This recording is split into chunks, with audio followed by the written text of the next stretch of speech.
Bueno, buenas tardes, bienvenidos nosotros a los que están acá y a los que están virtual.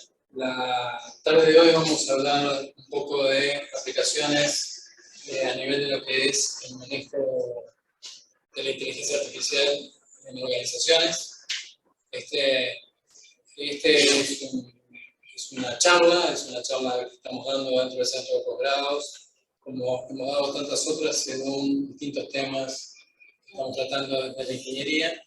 Nos acompañan Waldemar López y Mauricio Repeto, nuestros profesores. Es gente que tiene amplia experiencia en el tema de gestión de datos e inteligencia artificial. Ustedes saben que en la transformación digital que estamos viviendo, tanto a nivel de lo que es la transformación de procesos como las nuevas empresas completamente digitales que estamos empezando a fluctuar, tenemos cuatro patas, que son, sería, digamos, la cloud computing elástica, es decir, poder consumir toda la computación que se requiere. Después, toda la parte de IoT, que es la gestión de dispositivos con capacidad de procesamiento a nivel de borde. La Big Data, de la que de alguna manera ustedes van a empezar a hablar en este momento, y también de la inteligencia artificial, que es como el broche de oro para lo que sería una transformación digital con alta eficiencia, que cambia los modelos de negocio, que cambia la forma de trabajar en muchos de los aspectos que estamos.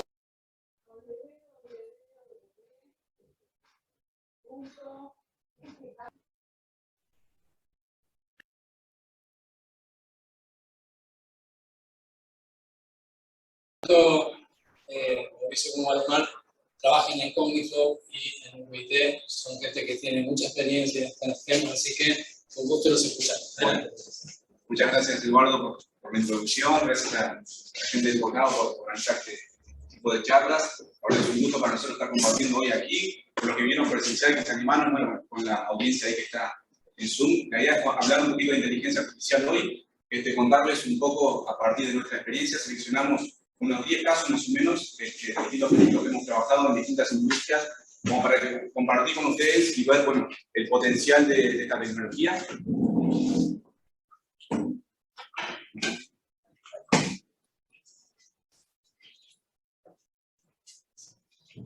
Mi nombre es Waldemar López, soy ingeniero en computación de la UDELAR, magíster en informática PDC de UDELAR.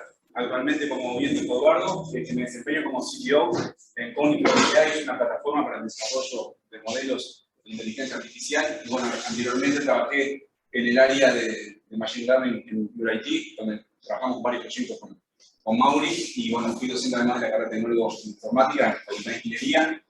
También nos acompaña Mauricio Repeto, que es ingeniero en sistemas, egresado de la Universidad de OPT, posgrado en analítica de Big Data, usando también posgrado en inteligencia artificial, y también es Machine Learning Engineer en UIT y es docente en la Universidad de OPT. Así que bueno, seleccionamos esta frase del célebre Arthur Clarke, ¿no? Conocido divulgador científico, escritor de ciencia ficción. Me parecía que cada una como para introducir la charla, que dice que cualquier tecnología suficientemente avanzada es indistinguible de la magia. Y bueno, me parecía que estaba bueno en este tiempo donde hay tanto hype alrededor de lo que es inteligencia artificial. Y en esto de magia seleccionamos algunos ejemplos que realmente parecen magia cuando lo vemos y cuando no entendemos por ahí cómo es que esta tecnología funciona por detrás. En este caso, estas son 4 imágenes generadas por uno de los modelos en el estado del arte, lo que es generación artificial de imágenes. Es un modelo de Google, de mayo de este año, así que es muy, muy reciente. La particularidad que tiene este modelo es que las imágenes las genera totalmente artificial a partir de un texto de entrada. Entonces, por ejemplo, en esta última imagen acá, en la proyección, capaz que no se ve por el tema de la luz muy bien, pero tiene una resolución de imagen increíble y los conceptos que logra entender y generar son muy, muy buenos. Por ejemplo, acá se le pide una escultura transparente de un pato hecho de vidrio y que la escultura esté enfrente de una pintura paisajística. Entonces, quizá la gente que está por el Zoom lo pueda apreciar mejor, pero es realmente increíble el tema de la luz, de la transparencia, de los colores que se pueden mostrar detrás del vidrio. Y bueno, estas son imágenes tomadas de su paper, el modelo todavía no se ha liberado, pero es realmente muy bueno, y bueno, es esto que parece un poco de magia, cómo un modelo puede entender, ¿no? O sea, entender y generar ambas cosas, ¿no? Este es un segundo caso, también de generación, en este caso, de generación de una composición musical.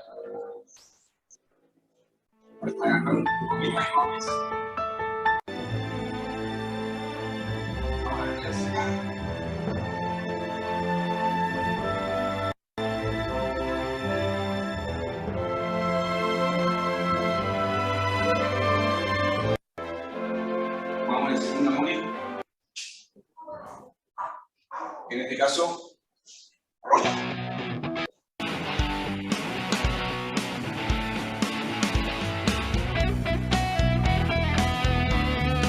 ambos generados por una inteligencia artificial, AIVA Technologies. Y bueno, lo importante de esto quizás no es tanto la generación, que está buenísima, esto que parece magia, sino que marcó un hito porque fue el primer modelo de inteligencia artificial en ser reconocido como un compositor, por una asociación de autores y músicos europeos. Y cuando bueno, se dio esa discusión, hubo mucho tema de discutir a partir de la ética, de quién son los derechos de autor, un montón de cosas que se ponen re interesantes ahora con el tema de la generación de contenidos con inteligencia artificial. Y el tercer ejemplo, para introducir la charla, es un fragmento de una conversación de un ingeniero de Google, que capaz que lo vieron hace poco, salió en las redes ahí, fue medio viral, una entrevista. Bueno, él se había creído que esta inteligencia artificial que le habían asignado a probar había tomado una forma de conciencia. Es un modelo Lambda, un modelo de lenguaje para diálogos que Google venía trabajando. Entonces, acá seleccioné un fragmento de la conversación donde Lemoine dice: un monje le preguntó a Quedón, ¿cómo regresa un iluminado al mundo ordinario? Quedón respondió: un espejo roto nunca se refleja de nuevo.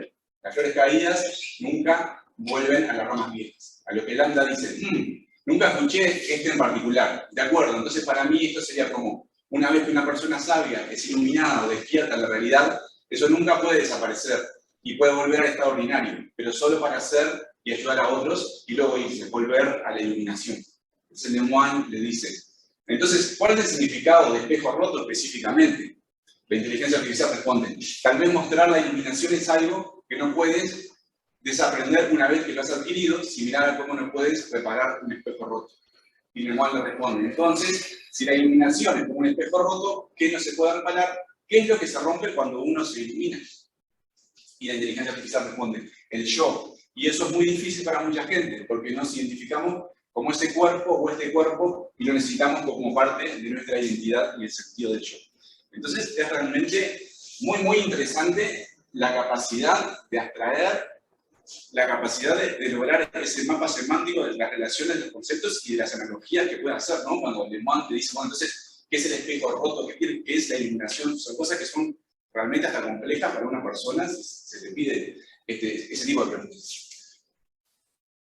Entonces, bueno, ahora sí, si nos preguntamos qué es una inteligencia artificial en base a estos ejemplos, capaz podemos decir, bueno, de forma más sencilla podría ser, ¿no?, cualquier sistema que presenta alguna forma de inteligencia que no sea biológica, que no sea natural. Pero lo que me parece más interesante, si bien puede ser una definición válida, es que hay un montón de preguntas abiertas que son más complejas, ¿no? Y va más allá de si es inteligencia artificial o natural, ¿no? Como, ¿qué es la inteligencia? Pregunta, bueno, que ya data de bastante de Alan Turing, ¿no? Que si las máquinas pueden pensar, ¿no? Presentada ya por 1950 y que tiene total vigencia al día de hoy, en su célebre artículo, en una revista de filosofía, Mind, donde él planteaba esta pregunta de si las máquinas pueden pensar y planteaba el experimento del test de Turing, ¿no? De cómo poder medir si una máquina tiene inteligencia y qué tan inteligente era, y en ese experimento él planteaba, bueno, un interlocutor tratando de, en un juego, de hacer preguntas y analizar las respuestas a una persona y una computadora, y él tratar de identificar cuál era la persona y cuál era la computadora, y la computadora tratar de engañarlos. Entonces, en ese caso, si yo vuelvo para atrás y veo esta conversación y yo no sé qué es problema por inteligencia artificial, creo que esto con creces pasaría a esa definición, una definición del test de Turing. Entonces, bueno, preguntas más complejas, incluso como qué es realmente la conciencia, preguntas que no hay consensos unánimes hoy día de cómo definirlo y que ni siquiera existe como un marco en que se pueda preguntar cómo medir realmente si un dispositivo, una máquina puede llegar a lograr alguna forma de conciencia. O sea, son temas súper interesantes que empiezan bueno, con toda esa base de inteligencia artificial empiezan a tomar vuelo nuevamente. Entonces, cuando hablamos de inteligencia artificial, muchas veces hablamos también de lo que es el machine learning, lo que es el deep learning. Bueno, podemos pensar que el machine learning es un subárea dentro de la inteligencia artificial. Típicamente en la industria la mayoría de los problemas que vemos que salen de inteligencia artificial son problemas del tipo de machine learning, de aprendizaje automático, son sistemas que aprenden a identificar patrones en los datos para resolver tareas concretas. No, estamos lejos todavía de esa inteligencia general, digamos, ¿no? Pero esos sistemas yo les puedo alimentar con un montón de datos y pueden reconocer patrones. Y bueno, un ejemplo típico es, bueno, puedo enseñar un sistema con un montón de mails donde le diga esto es spam, un montón de mails donde le digo esto no es spam, y el sistema analizando los patrones puede aprender sin necesidad de programar reglas, ¿no? De identificar cuando llega un mail ahora si es spam o no. Un subárea dentro del aprendizaje automático son esas clases de algoritmos que pueden resolver este tipo de problemas, pero a través de redes artificiales, redes neuronales artificiales. Eso sería el deep learning, y bueno, tienen muchas capas, por eso es ahí la palabra deep, ¿no? en el deep learning. Y esos los modelos que vimos al principio que les mostraba, son todos modelos de deep learning. Entonces, ¿cómo es un flujo típico cuando trabajamos y creamos estos modelos de aprendizaje automático? Bueno, típicamente empezamos recolectando información, ¿no? Podemos tener múltiples fuentes. Ahí esta parte es bastante laboriosa. Muchas veces tenemos que hacer mucha programación, mucho script, traernos información imaginen que están construyendo un modelo de lenguaje, tienen que scrapear diferentes páginas en diferentes idiomas, traducirlas. Si mi modelo tiene un tamaño máximo de secuencia, digamos, soportado, tengo que partir el texto. O sea, tiene un montón de labor y se dice que aproximadamente esto lleva el 80% de todo el tiempo la creación de un modelo. A veces parece que no, me están mintiendo cuando me dicen eso, pero los proyectos reales realmente es así. Muchas veces se pierde muchísimo tiempo en obtener la data, obtener buena data. Y hay un dicho que dice garbage in, garbage out. Es decir, que si yo tengo el mejor algoritmo, el mejor, no sé, el mejor ingeniero del mundo, pero yo le suministro datos que no están buenos, lo que vaya a entrenar no va a estar bueno. Entonces es como muy crítica esta etapa, y realmente se pierde mucho tiempo recolectando información de calidad. Luego que tengo esos datos, típicamente lo que hacemos es, tenemos un set, un abanico de algoritmos de aprendizaje que van a trabajar sobre esos datos, y a su vez cada uno de esos algoritmos yo lo puedo ejecutar con distintas configuraciones. Entonces, típicamente lo que hago es ejecutar un montón de algoritmos. Tengo una tabla básicamente donde yo evalúo en un set de evaluación cómo desempeñó cada uno de esos algoritmos, y después termino diciendo, bueno, para este problema que yo tengo, para los datos que yo tengo, este es el algoritmo que performó mejor, y performó mejor con esta configuración, y es lo que voy a empezar a usar. No hay como una receta única, ahí es mucho del método científico, experimentar, probar, refutar, volver a iterar. Una vez que tengo ese modelo, finalmente lo empezamos a trabajar, y bueno, lo que pasa es que voy a estar monitoreando ese modelo, voy a estar viendo cómo ese modelo se equivoca, si puedo recolectando esos errores, y bueno, periódicamente tratar de reentrenar el modelo para ir mejorándolo de a poco. Este es como el flujo típico, ¿no? Si bien siempre hay pequeñas variaciones, pero más o menos, a grandes rasgos, esto es lo que hacemos cuando trabajamos en un proyecto con Big Data y aprendizaje. Entonces, bueno, ahora Mauri va a contarles, seleccionamos 10 casos de uso de algunos proyectos que hemos estado trabajando, así pueden ver un abanico ahí en distintas industrias. Bueno, gracias Walde, buenas tardes para todos. De nuevo, sí, la idea es presentar algunos casos en los cuales hemos resuelto una variedad de problemas en varias industrias y en varias áreas, pero no solo presentar los problemas, sino también algunas soluciones y poner sobre la mesa algunas soluciones que hemos implementado. Y quizás en base a soluciones, quizás por ahí hay personas que ya se han enfrentado o se están enfrentando ahora en su trabajo con estos problemas y por allí pueden recoger algo. ¿Ah? Entonces, como primera parte tenemos ahí la industria de healthcare, ¿sí? En este caso teníamos una compañía que se encargaba de manejar casos médicos, ¿sí? Estos casos médicos eran para ciertos trabajadores donde lo que sucede es que cuando, por ejemplo, una persona sufre una fractura o se accidenta, ¿no? Esa persona eventualmente deja de ir a trabajar y justamente el empleador pierde, ¿sí?, en productividad porque esa persona está enferma. Entonces el empleador lo que hace es le da a la compañía el manejo del caso médico de esta persona, ¿sí? Y es esta compañía la que, por ejemplo, sugiere procedimientos médicos, adjudicación de cierta medicación, para que la persona pueda volver antes al trabajo y, bueno, mientras antes vuelva, más antes va a empezar a producir para esta empresa. ¿Está? En particular con esta compañía, uno de los problemas que tenía era que necesitaba poder decir con cierta anticipación de tiempo si en algún momento iba a haber una cirugía o no para esa persona. ¿Está?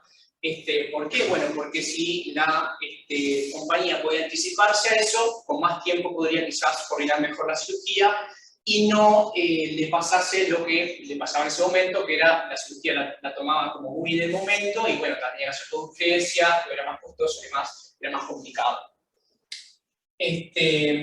Bueno, en principio partimos con lo que era la información, o lo que se dice información estructurada, ¿sí? El famoso, o los famosos datos tabulares, ¿sí? Donde simplemente tenemos información del paciente, como ser el género, la edad a la cual se había accidentado, el estado de salud, dónde residía, cuánto había gastado hasta el momento, cuánta cantidad de servicios había tenido hasta ese momento. Y bueno, y con estas características más otras que fuimos agregando a partir de las que ya teníamos, ¿sí? Un proceso que se conoce como feature engineering, ¿sí? Donde en realidad uno a partir de un mix de características genera nuevas. Bueno, ya con eso podemos generar un modelo bastante bueno de baseline, que servía como para predecir estas cirugías con bastante certeza. Pero aún así, quisimos como incorporar nueva información y mejorar aún así más el modelo, y fuimos en este caso por lo que era la información histórica de ese paciente, es decir, contar también con la información de los procedimientos que había recibido, las drogas que le habían sido suministradas, y bueno, a partir de esa información también poder inferir más cosas. Cuando decidimos incorporar esta información, un detalle que tuvimos que tener presente era el tema de que de alguna manera este algoritmo debía ser capaz también de ponderar de manera correcta los diferentes procedimientos. ¿Y por qué digo esto? Por ejemplo, no es lo mismo que yo le dé una aspirina a una persona que le dé morfina, ¿sí? Eventualmente si le doy una aspirina es quizás para un caso leve, cuando en realidad si le doy morfina es porque algo es más grave y requiere de mayor relevancia. ¿Está?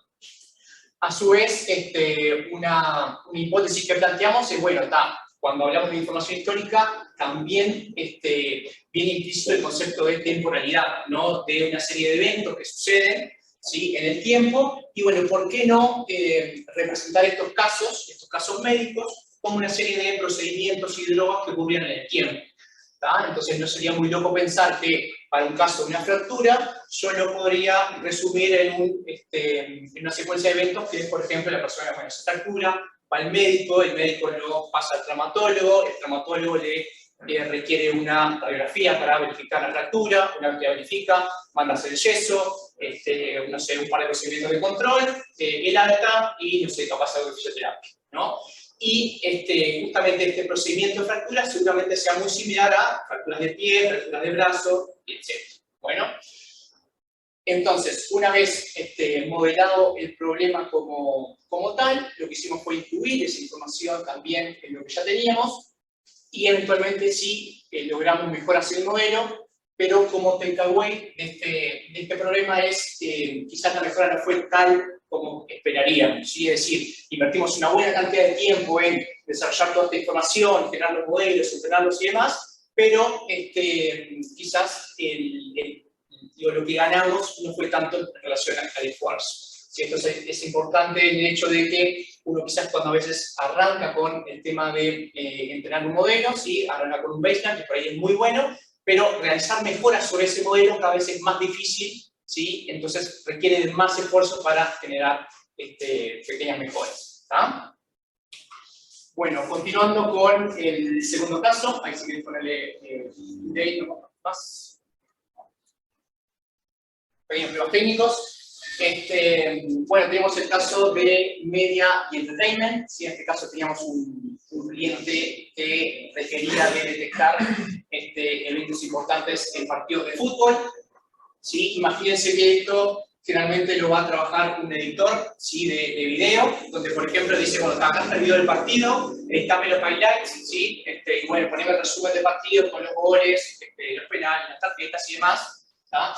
Entonces, si este trabajo lo tiene que desarrollar una persona a mano, es decir, recorrer las 3 horas de audio para ir encontrando todos estos eventos, obviamente es mucho más tedioso a de que si yo con un algoritmo le digo, mira, acá está el gol, acá está la tarjeta, acá está el tiro libre, lo que sea, ¿sí? Esa persona simplemente va a esa parte y lo edita mucho más fácil.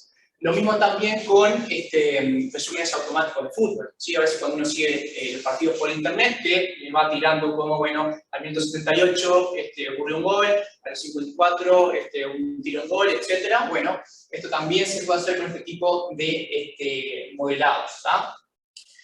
Entonces, acá el problema que tuvimos, o al que nos enfrentamos, y volviendo un poco a la referencia que hacía Walde con el tema de que el 80% se va en el tema de los datos, no era broma, ¿sí? Imagínense que cuando fuimos a entrar a un modelo de este tipo, no había ningún dataset disponible que dijera, bueno, para este tipo de imagen, esto es una tarjeta, esto es un penal, esto es un tiro libre y demás, por lo que tuvimos que hacer literalmente a mano ese dataset, ¿sí? Y curar horas y horas y horas y horas de fútbol que nos proporcionó el cliente, en el cual básicamente lo que hacíamos es, tomamos los videos en crudo, los partíamos en frames y luego cada frame por sí solo lo clasificamos en una de las categorías. Voy a hacer, esto es un penal, esto es simplemente juego, o sea, parte del juego, un tiro libre, una tarjeta o lo que sea.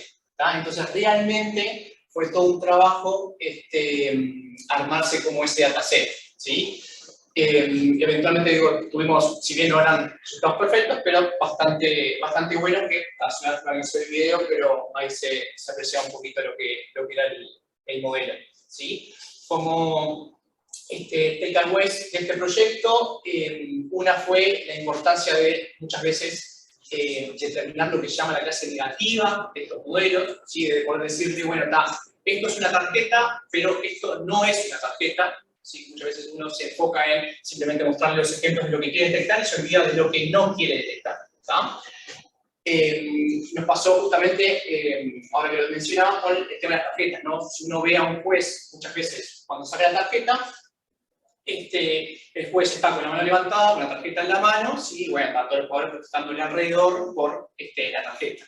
Entonces notamos que en una de las categorías el modelo se competía mucho con imágenes en donde el juez, por ejemplo, estaba pitando una falta, entonces estaba como señalando la falta y la mano levantada y quedaba todo el mundo alrededor protestándole y bueno, todo eso indicaba como que era tarjeta. ¿Tá? Entonces, por ejemplo, para esa clasificación en particular, algo que ayudó mucho fue agregar todos esos ejemplos, ¿sí? O contraejemplos de lo que no era una tarjeta, agregarlos al modelo, mostrárselos, ¿sí? Y eventualmente la accuracy de para esa categoría mejoró un montón.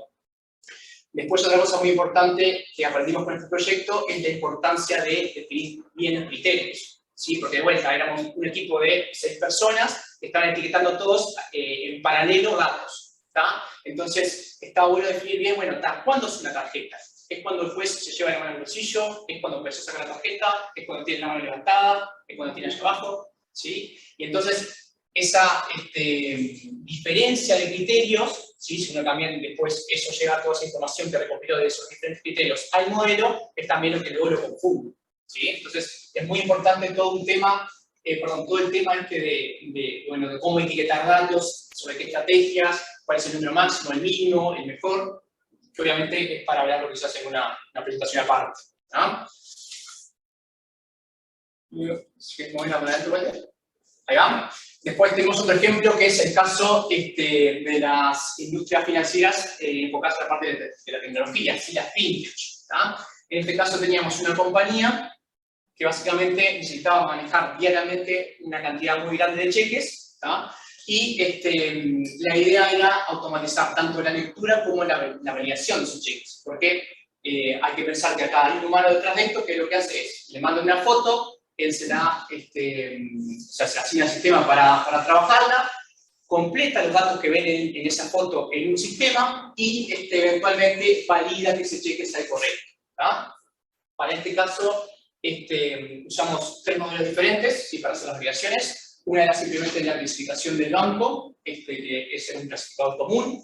Después otra era el tema de la validación de las firmas, ¿sí? Porque en realidad se podían aceptar cheques que fueran sin firmar, porque de lo contrario habría que rebotarlos.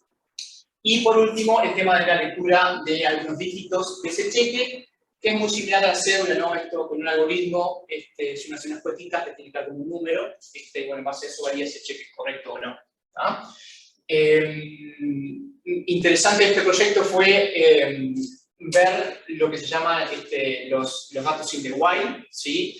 Porque lo gracioso era, por ejemplo, que una de las cosas que había que validar era justamente estos dígitos, y la gente cuando mandaba fotos, mandaba la foto del cheque y encajaba el dedo en los dígitos. Entonces, digo, era complicado leer esos cheques. También había cheques en los cuales, había fotos en las cuales había más de un cheque en la foto. O quizás un cheque que solapaba con otro de otro banco. Entonces, ahí ve un poco lo que son capaces de hacer los usuarios y bueno, tienen que también estar atentos a que esas cosas sucedan. Una cosa muy importante también que está bueno comentar acerca de este proyecto es eventualmente el impacto que puede tener en la operativa diaria, ¿no? Cuando uno ayuda o colabora con ciertos procesos a través de la automatización de la inteligencia artificial.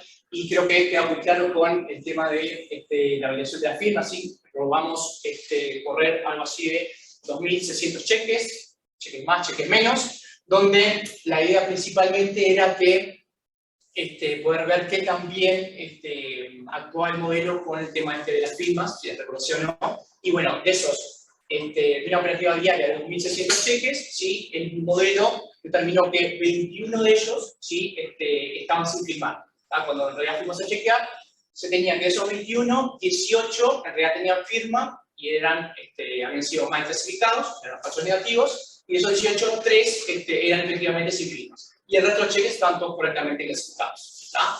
Entonces, si uno se pone a pensar que eventualmente una persona o varias en el día tienen que chequear 2.600 cheques, ¿sí? A compararlo con simplemente revisar esos 21 que el modelo detectó que estaban mal, ¿sí? Pasamos de casi un ahorro del 99% del tiempo de esas personas. ¿Sí?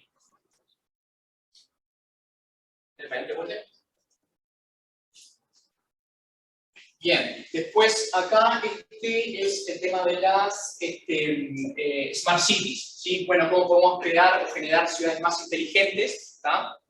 En este caso, enfocados en un problema muy recurrente en Montevideo, que es el tema de la basura, si no estoy descubriendo nada. Y en particular acá utilizamos un poco la ayuda de un dataset de un colega nuestro, ¿sí? Rodrigo Laguna, al cual le mandamos un saludo, que junto con otros colaboradores armó con 2 estilos, si quieren, ¿no? Un dataset que lo que te permite es la detección y reconocimiento del estado de contenedores de basura, ¿sí? Por un lado es la detección como objetos y por otro lado simplemente la clasificación de esos como limpios o sucios. ¿Ah? La idea de vuelta es, como lo que mencionábamos más adelante, ¿no? Con el tema del IoT, ¿no? Y de tener cámaras en la ciudad de Montevideo que puedan, por ejemplo, estar monitoreando estos contenedores y cuando eventualmente se detecta que está sucio, bueno, acá disparar una alarma que se vaya en tendencia y bueno, pida por el mantenimiento del contenedor. Y no esperar, por ejemplo, a que un vecino esté enojado, le pida una intendencia o lo que fuese. ¿Tá? Perdón, yendo un poquito para atrás.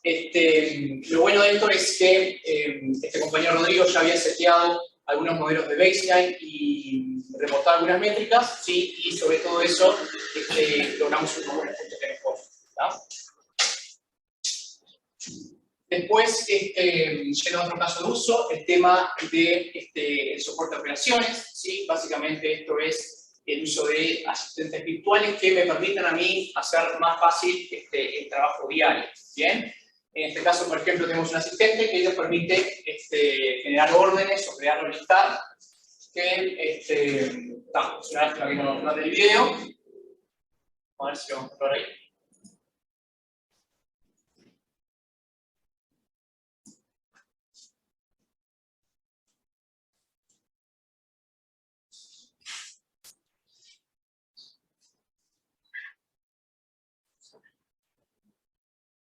Televisión en vivo, cosas que pasan.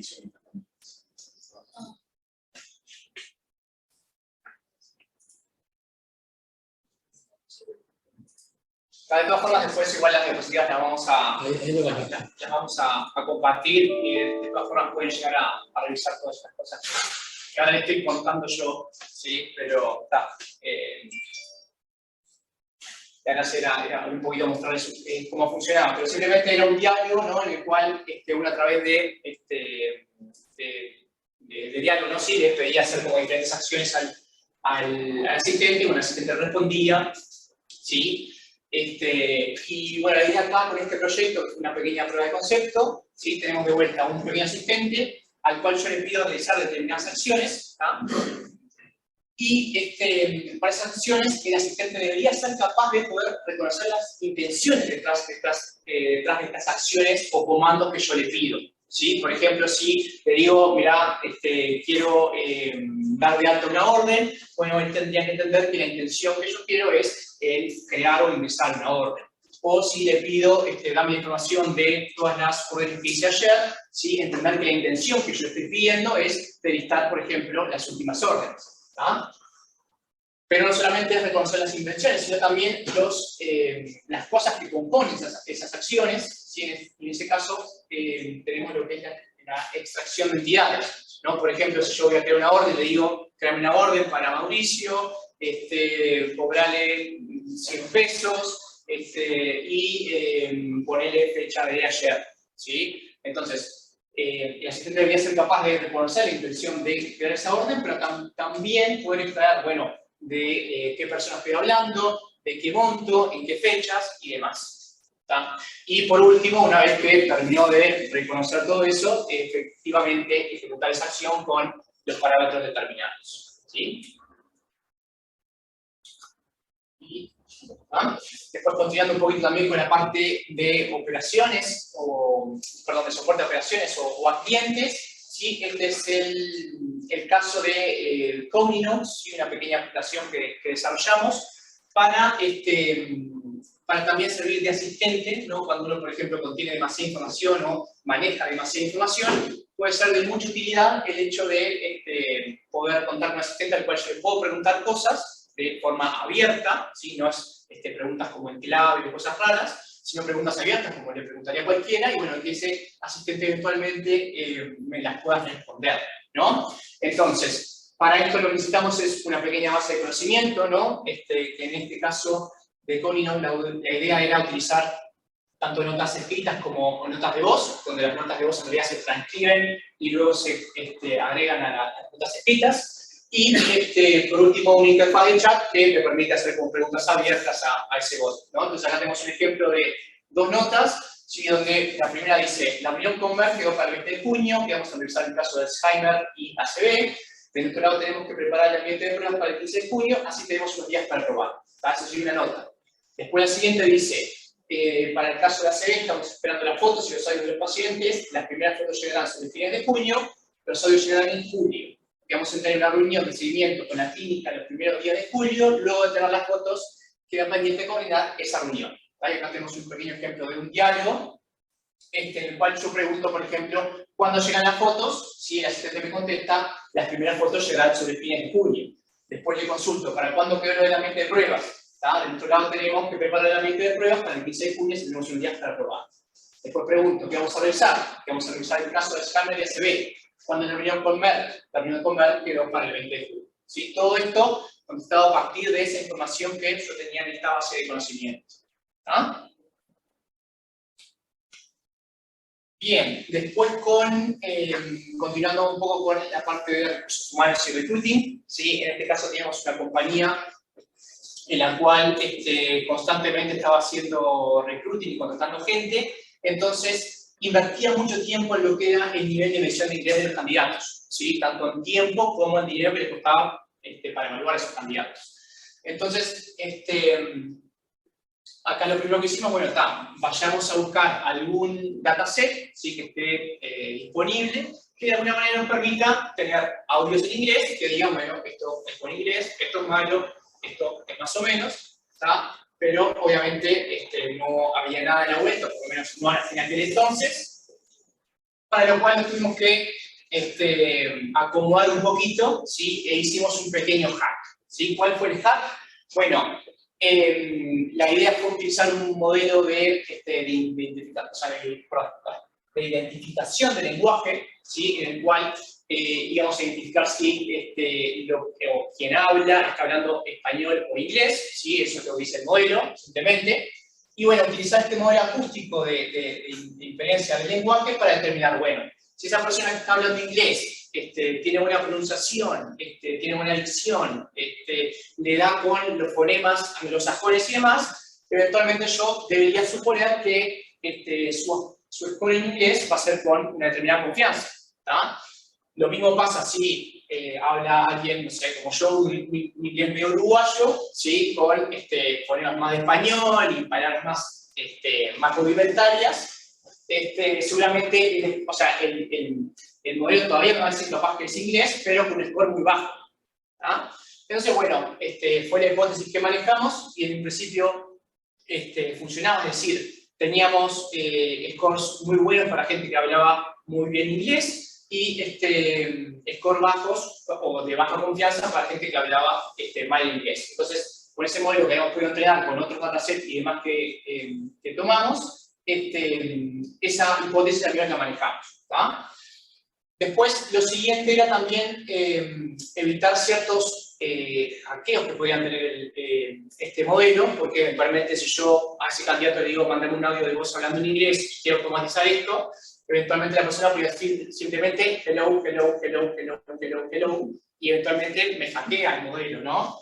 Entonces, para eso pensamos en una posible solución sería que las personas enviaran audios de un texto que decíamos. Entonces, le mandamos, creo que fueron 3 textos que ellos deberían leer y, bueno, pronunciar en inglés. Acá hay un ejemplo, ¿no? Cooking himself, continue working for decades, while badly, bla, bla, bla. ¿Tá? Y esto nos abría la posibilidad también a un segundo modelo que hiciera también de validador de estos hacks, ¿no? Que fue un modelo justamente de transcripción, en el cual ese mismo audio nosotros lo transcribíamos, ¿tá? Y después simplemente comparamos. Bueno, sabíamos cuál era la frase original, que era lo que había sido transcripto, comparamos lo que llamamos una medida que se llama word error rate, de cuánto se equivoca en las palabras y demás, y bueno, nosotros teníamos una medida complementaria que por un lado nos daba también un cierto nivel de idea sí, del nivel de inglés de esa persona, y a su vez evitaba esos tipos de hackeos que podrían ser unos ataques realmente bastante sencillos de hacer en el modelo, ¿tá? Una cosa que también tuvimos que tener en cuenta para este modelo es el hecho de que no sucediera que el modelo lo que estaba reconociendo al momento de detectar el idioma, que no fuera, por ejemplo, el speaker. ¿Sí? Porque a veces pasa que si uno entrena con ciertos speakers y para ciertos lenguajes, puede ser que ese es el modelo a que aprenda características del speaker y no de lo que yo quiero que son los fonemas o las funciones o la pronunciación, lo que sea. ¿Tá? Entonces, no sé si la Yolanda, ¿no? Está. Bueno, acá tenemos un speaker leyendo en inglés y, bueno, efectivamente en este caso lo detecta con score 0,99 que habla en inglés y después este mismo speaker, ¿sí? Hablando en español, que de vuelta lo detecta con una buena confianza hablando en español, ¿sí? Entonces, sobre eso hicimos varias pruebas y, bueno, por lo menos pudimos descartar que no estuviera aprendiendo características solamente de speakers, ¿tá? Y después acá un ejemplito también de cómo fue el modelo de transcripción o cómo funciona. ¿Sí? Acá, por ejemplo, hay un par de palabras que no coincidirían con con la frase, ¿verdad? Y después, para cerrar este caso de uso, sí, lo que hicimos fue, en base a estos dos scores, brindar una serie de configuraciones, ¿no? Donde una configuración era por ahí más rígida, en el sentido de, bueno, acá, aprobemos lo que sabemos que sí o sí estarían bien, descartemos lo que sí o sí estarían mal, y con esa configuración, por ejemplo, logramos ahorrar un 30% de esfuerzo en revisión de candidatos, ¿tá? Después, con una configuración un poquito más flexible, ¿no? Donde podemos dejar pasar alguno más, alguno menos, es decir, bueno, sí, siendo un poco más flexibles, logramos un 50%, ¿tá? Y en ese caso, ¿no? Implicaría que ese otro 50% lo tuviera que realmente revisar un reclutador, ¿tá? Pero por lo menos el otro 50% está totalmente automatizado, ¿tá?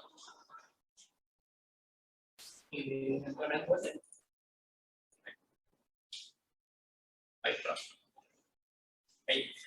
Bueno, acá tenemos otro ejemplo, pero es más bien inteligencia artificial aplicado a la ciencia. ¿Sí? Esto es un trabajo en realidad colaborativo con el Instituto Clemente Estable, donde ellos en realidad ahora están haciendo unas investigaciones con los peces eléctricos y sus electroreceptores, ¿sí? Para determinar, bueno, acá cómo se componen y bueno, cómo hacen los peces estos con nuestros receptores para navegar y bueno, manejarse ahí en el agua. Y en este caso lo que hacen los del instituto, los científicos, es diseccionar esos peces, ¿sí? Sacar muestras de los receptores y luego, obviamente, a mano tienen que clasificar cada uno de esos receptores para luego hacer estudios y demás, ¿tá? Entonces, tenemos acá que son, en principio, son tres clasificaciones. Una es R de tipo 1, R de tipo 2 y esta AMP, ¿tá? Y para lo que se está usando ahora, o el otro uso que le están dando a esto, es para eventualmente, ¿sí? Poder detectar nuevas clasificaciones de estos tipos. ¿Por qué? Porque es decir, primero que nada, por lo que no comenté, este modelo anduvo muy bien, ¿sí? Llegamos a tener un F1 score de 0,99, y para que no estén muy familiarizados con las métricas de performance de modelos, créanme que es una buena medida, tener un F1 score de 0,99. Y bueno, en base a que sabemos que el modelo anda muy bien, una cosa que están intentando hacer es, bueno, para aquellos casos en los que el modelo me dice que es de determinada clase, pero su confianza es baja, ¿sí? Todos esos casos en realidad lo están dejando como aparte para analizar, en busca de posibles nuevas clasificaciones de estos electroreceptores. ¿Por qué? Porque justamente si el modelo anda también en general, pero para algunas imágenes su confianza es baja, puede ser un indicio de que quizás estemos ante un nuevo tipo de clasificación de electroreceptores. Y de vuelta, el impacto está en que estos científicos no tienen que revisar 3.500 imágenes, ¿sí? Simplemente revisar aquellas donde el modelo tiene menor confianza. ¿Sí? Como que enfocamos el esfuerzo en un cierto punto y ahí es donde está el ahorro y la ayuda de la inteligencia artificial. Y después también lo están usando como forma educativa, ¿sí? Más que nada en las clases, donde justamente le dan a los alumnos para que ellos clasifiquen estas imágenes por sí solos y después en realidad se comparan con los resultados del modelo, ¿tá? Después tenemos también más inteligencia artificial aplicado en la ciencia, en este caso es con la Universidad de Los Ángeles, ¿sí? Donde básicamente lo que se estudia es el impacto de factores externos en las poblaciones neuronales, ¿sí? En este caso, para justamente medir ese impacto externo de esos factores, se utiliza el conteo celular, ¿sí? Ahí creo que por la imagen no se ve muy bien, pero acá hay como pequeñas neuronas, ¿sí? Y bueno, acá en estos cuadritos rojos que se ven es donde se indica que están justamente esas neuronas. De vuelta, piensen que esto lo tiene que hacer un científico todos sus días, ¿no? Y a mano, ¿tá? Cuando en realidad uno le puede brindar un modelo que básicamente le haga todo ese conteo y bueno, luego pueda validar si está bien o no, ¿tá? Y en este caso, la investigación va por el lado, bueno, como decíamos, de algunos factores externos que alteren las poblaciones neuronales. En el caso de, por ejemplo, en humanos con el consumo de drogas pesadas, y después el impacto que tiene la separación de la madre al nacer en ratas, ¿no? Y bueno, por último, pero no menos importante, esto es en Customer Success. ¿Sí? Esto es un caso de uso de una cadena de supermercados muy importante, ¿sí? Con cadenas en varios países. Y lo que intentaba hacer es, de alguna manera, tener un feedback, lo que se llama un feedback más implícito, ¿sí? De los comentarios de sus de esa cadena, ¿sí? De sus clientes. ¿Ah? Entonces, en particular, fue hecho para la parte de las tiendas físicas, ¿sí? Ahora estamos por sacar otro que es para la parte de el e-commerce, que obviamente tiene como otro lenguaje, o sea, son otras cosas que se hablan, o otros comentarios, ¿sí? Entonces, por eso digo, es un modelo aparte. Y en este caso, de vuelta, ¿no? La empresa, a través de la sección de comentarios, quería tener como una noción de dónde saber o dónde poner el esfuerzo, ¿sí? A la hora de aumentar la satisfacción de los clientes. Porque bien, uno podría decir, bueno, capaz que por mí cambiaría el color de esta pantalla amarillo porque me parece que a los clientes les gusta más el color amarillo que el verde que tiene ahora. ¿Tá? Y contestar eso con respecto a, bueno, yo sé que el 90% de mis clientes se quejan de que la caja es lenta. ¿Tá? Entonces yo sabiendo eso, ¿sí? Sé que agilizo esas cajas y tengo un 90% de clientes felices. ¿Tá? Entonces un poco de ser proactivo y tomar decisiones en base a hechos. ¿Tá? Bueno, con el tema de este modelo, que es un modelo de lenguaje, sí hubo que tener muchas consideraciones, en particular esto que decíamos, ¿no? De comentarios in the white, que ya lo había mencionado con el tema de los cheques. Y es, por ejemplo, bueno, que se pueden encontrar con comentarios como este estilo, donde hay falta de ortografía, hay abreviaciones, pueden ser hasta ambiguos, ¿sí? Y bueno, hasta que el modelo o los modelos deberían ser lo suficientemente robustos como para soportar esas pequeñas cosas. Y después solamente está todo el tema cultural, el lugar, ¿sí? No es el mismo español que hablamos acá, que en Chile, que en México, ¿tá? Y en este caso, por ejemplo, lo que hacía el cliente es, primero, dado un comentario, determinar sobre qué hacía referencia, si esto ya lo venía dado por el cliente decía, bueno, acá tengo estas áreas, que puede ser, no sé, rapidez en las cajas, limpieza del local, iluminación, faltantes de productos, ¿sí? Etcétera.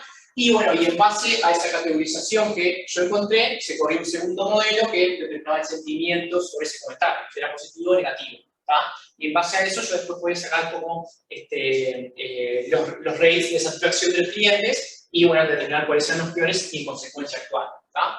En este caso, por ejemplo, el comentario dice hubiese sido más baja, pero contaba sí o no había tanto en caja, pero lo triste ahí que está abreviado, que siempre hay 3 cajas, aunque las colas estén a mitad de la tienda y el personal se lo da vuelta. Entonces este modelo, por ejemplo, determinó que se está haciendo referencia a la rapidez, efectivamente lo vemos, y luego que el comentario negativo como realmente se aprecia. ¿Tá? Entonces, de vuelta, este es un caso más donde uno puede ser proactivo y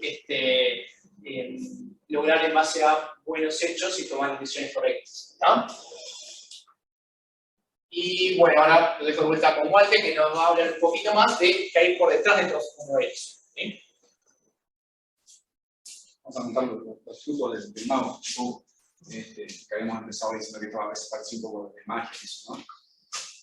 Bueno, lo que hay por detrás, como todos sabemos, o por lo menos nos imaginamos, son algoritmos de aprendizaje. ¿Ah? En todos estos casos son algoritmos que aprenden de los datos. Hay muchísimos algoritmos, pero bueno, lo que ha pasado en los últimos años es que hay una categoría de ellos que ha tomado por las riendas, digamos, todas las áreas de IA y ha revolucionado bastante, que son los modelos de arquitecturas de redes neuronales de tipo transformer, se llaman.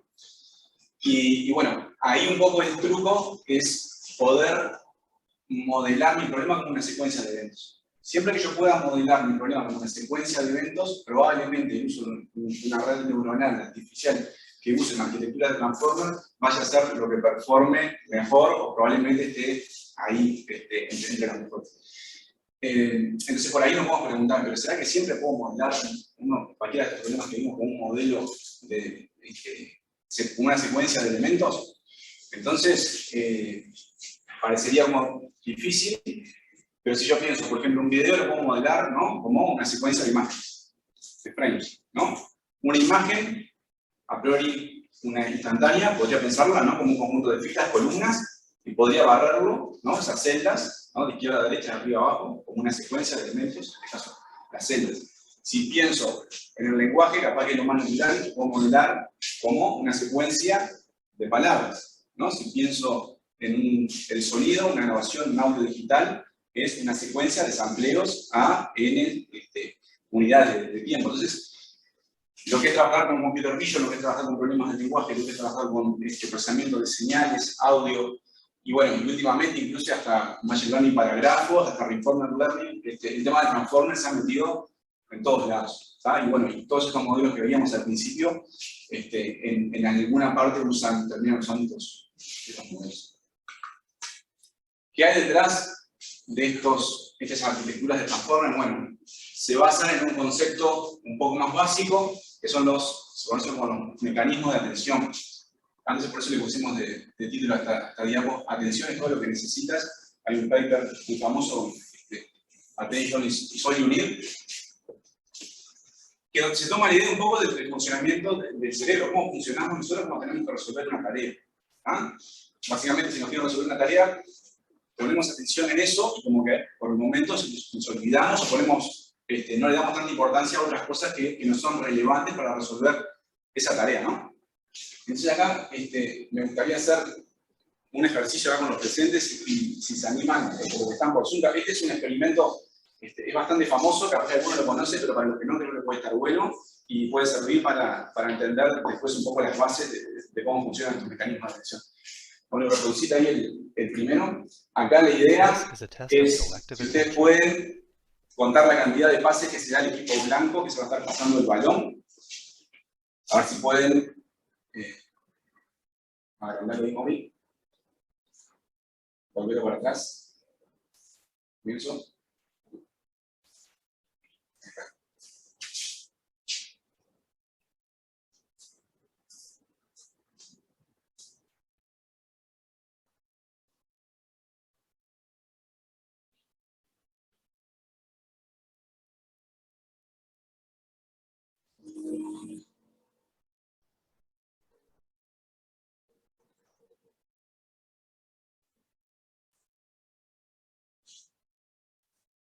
¿Pudieron contar los pases?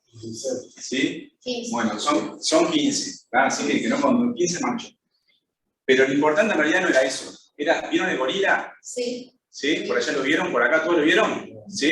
¿Por allá no? Algunos sí, algunos no. Bueno, capaz que no somos un grupo muy representativo, ¿verdad? Pero es con este experimento conocido que estadísticamente aproximadamente la mitad de las personas quienes nunca escucharon este experimento, nunca lo vieron, nunca lo escucharon, al menos la mitad no ven el gorila.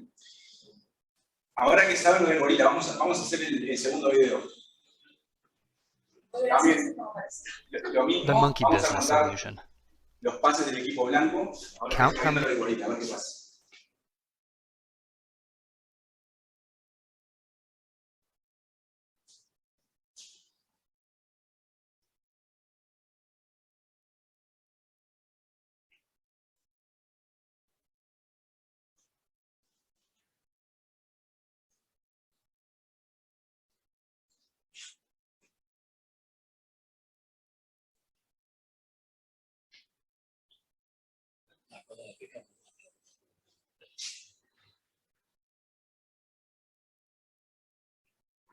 Ponen pausa ahí. ¿Todos pudieron contar 16? ¿Sí? Sí. Bueno. Y vieron el gorila, me imagino que todos vieron el gorila. Pero vieron que cambiaron otras cosas en la escena, por ejemplo, que cambió el color de la cortina, ¿lo vieron? Sí, rojo. ¿Sí? Rojo. Bueno, estamos contra acá. Bueno, vieron, por ejemplo, que se les fue un jugador al equipo negro. Eso no lo vi. Eso lo vieron. Bueno, acá bueno, resumiendo un poco, acá es eso, ¿no? Que cuando ponemos atención a resolver una tarea puede estar pasando un montón de cosas en la escena que no la estoy considerando.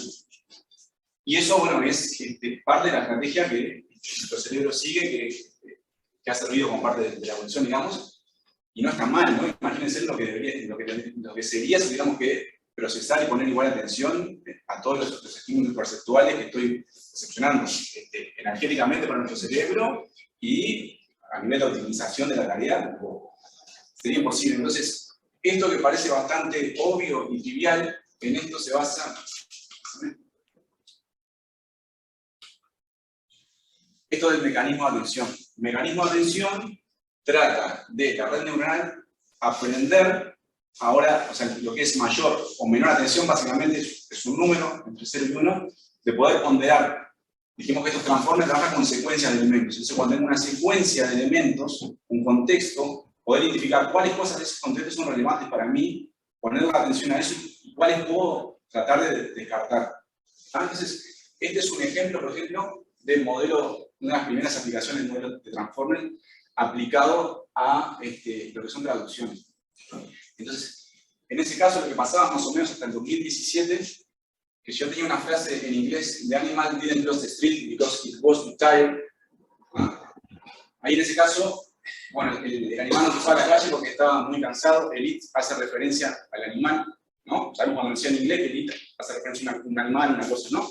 Entonces, el it está haciendo referencia al animal.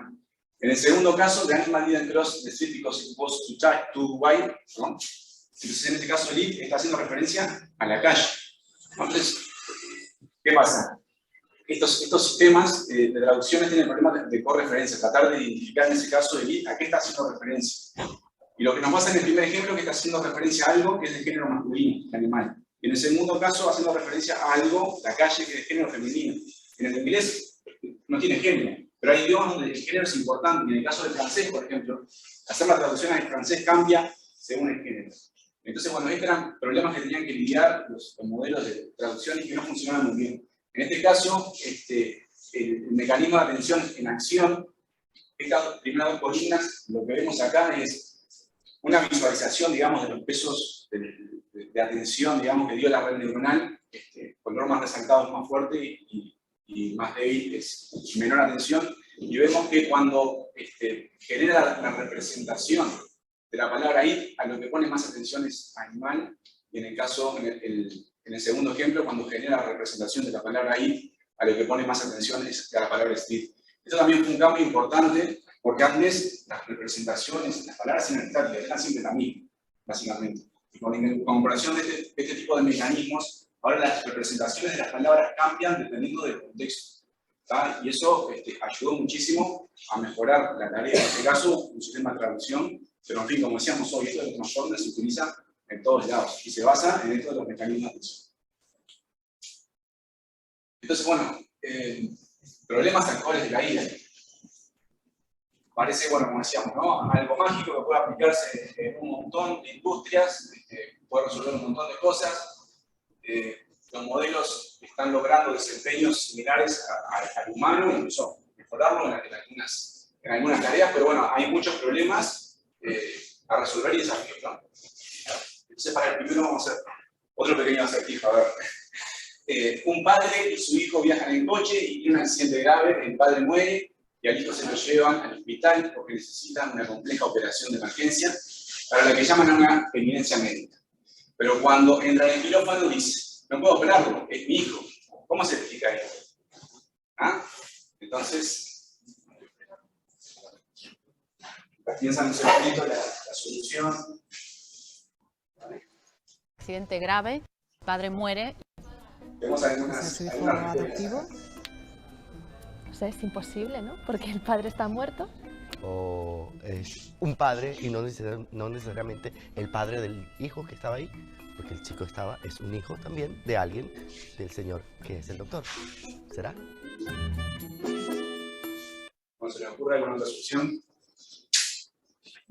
Por acá sí. Ya la sé. Por allá. Este se viralizó hace un tiempo también, ¿no?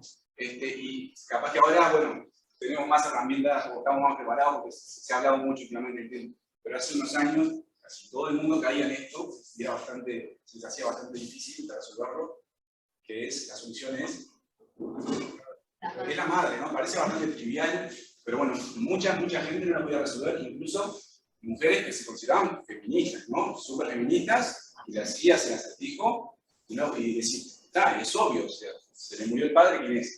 Pero bueno, nuestro cerebro tiene como cableado, ¿no? A fuego ahí, eminencia médica, tiene que ser más. Está buenísimo.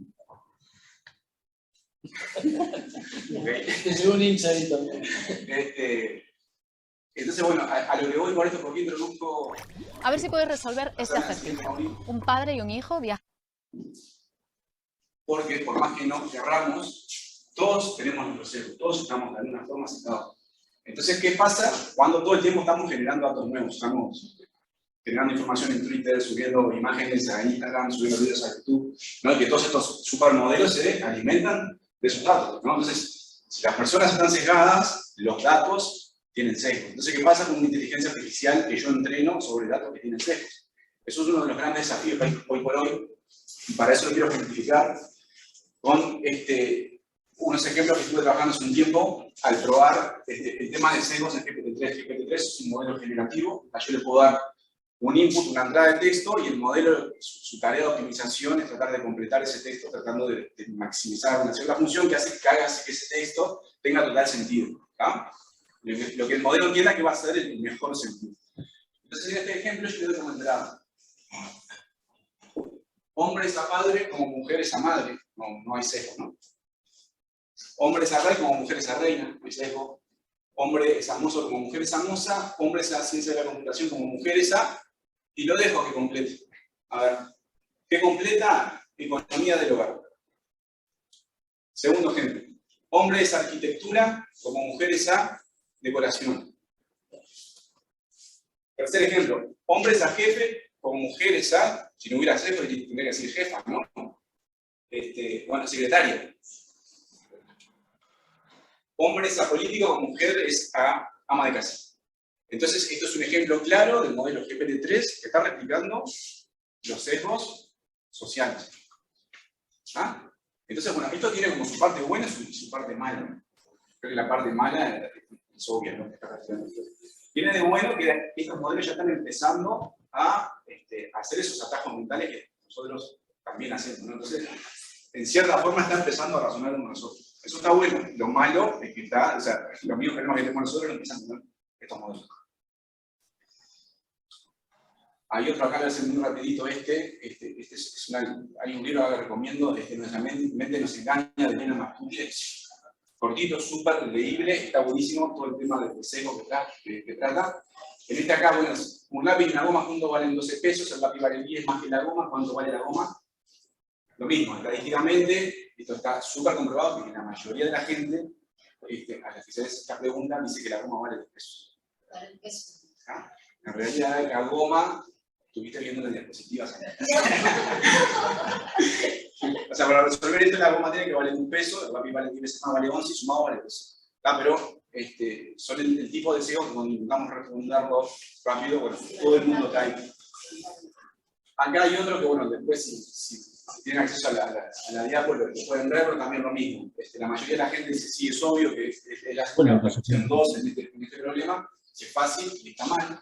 Pero lo interesante es que estos mismos problemas se los planteamos a GPT-3, las respuestas que da GPT-3 son exactamente las mismas que da una persona. O sea, que equivoca igual. Es un segundo ejemplo donde vemos uno de los modelos más sofisticados hoy día en inteligencia artificial, replicando exactamente los mismos sesgos que tenemos nosotros las personas.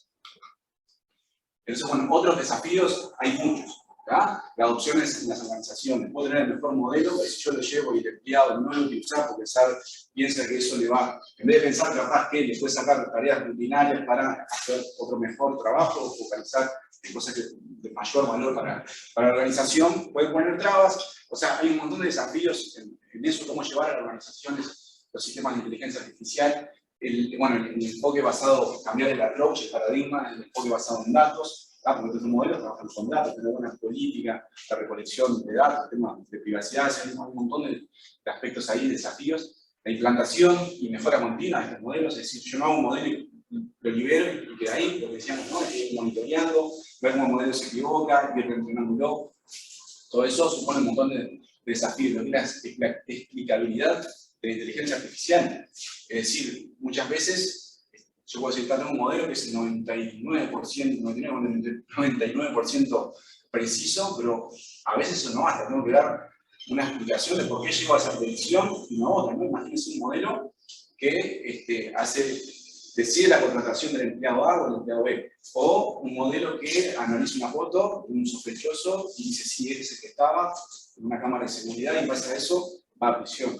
Estos modelos tienen que tener, o deberían tener cierta explicabilidad y son temas complejos, lo mismo que la ética y filosofía como mencionábamos al principio, ¿no? El tema del derecho de autor, ¿qué pasa con estos modelos que son capaces de generar cosas nuevas que no existían antes? El tema de filosofía, lo que estamos haciendo que es la inteligencia, la creatividad, la conciencia.